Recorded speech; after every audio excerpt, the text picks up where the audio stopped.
Aujourd'hui est un jour magnifique dans la vie de l'Agence nationale d'identification des personnes.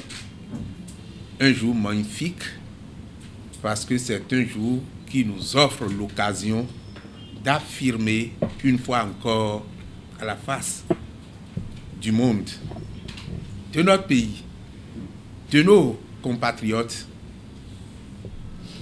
l'utilité de l'Agence nationale d'identification des personnes.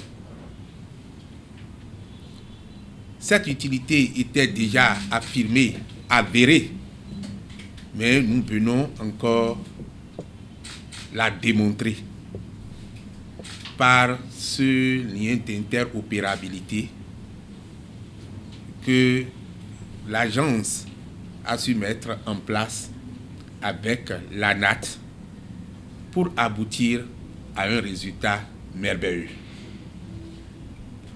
Ce résultat, c'est la carte de permis de conduire, nouveau format au Bénin. Très beau. Un joyau qui est à l'image du premier magistrat du pays qui met en place des réformes de qualité pour booster le développement de notre pays. L'outil dont dispose l'Agence nationale d'identification des personnes, qu'est le registre national des personnes physiques, est un outil redoutable. Pas redoutable au sens négatif, mais redoutable au sens d'instrument magique pour trouver des solutions qui sortent de l'ordinaire. Le registre national des personnes physiques regroupe aussi bien les nationaux que les résidents et comprend aussi bien des données nominatives que des données biométriques. Aujourd'hui, je peux vous dire que nous avons environ plus de 13 millions de personnes dans cette base de données du registre national des personnes physiques avec leurs empreintes digitales, avec leurs photos faciales, avec leurs données nominatives. Quand on a un pareil outil, une mine d'or pour le pays, il faut s'inscrire dans une approche qui permet au pays de rationaliser ses dépenses et donc d'économiser.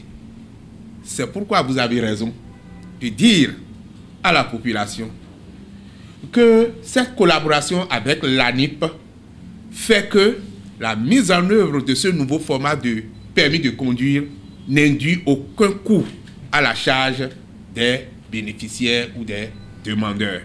Oui, c'est ça la vérité, c'est ça la réalité. L'Agence nationale d'identification des personnes édite les permis de conduire, nouveau format, sans une approche de bénéfice. Donc, l'agence, l'ANIP, met à disposition de l'ANAT son centre national de personnalisation des titres sécurisés.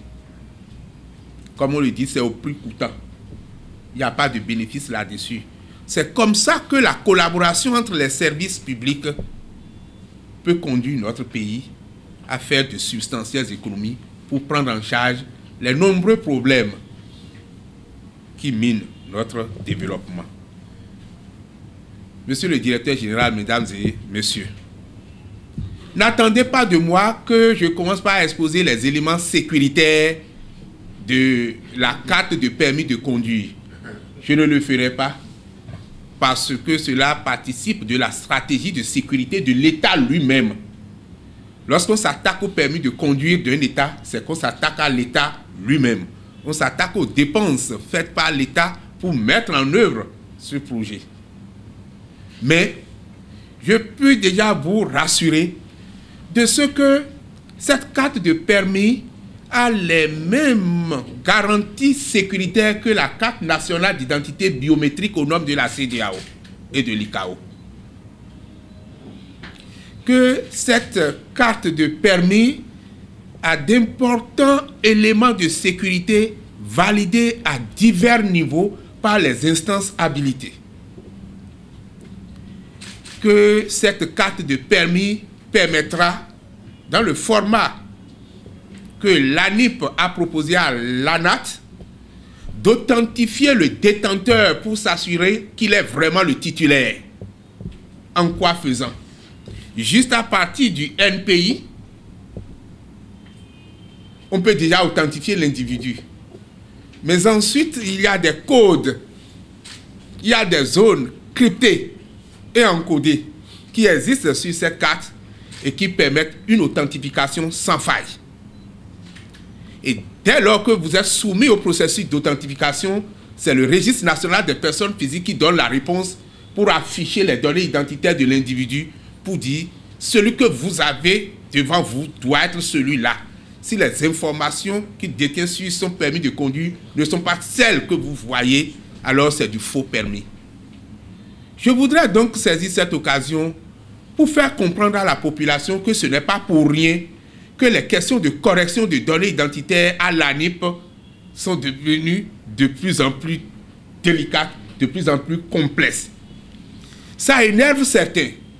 Ça amène certains à monter sur les réseaux sociaux pour tirer à boulet rouge, pour dire on a demandé une petite correction. Et ça fait 3 jours, on n'a pas encore de satisfaction. On ne peut pas en avoir lorsque nous adoptons une approche de faire du registre national des personnes physiques le cœur du numérique.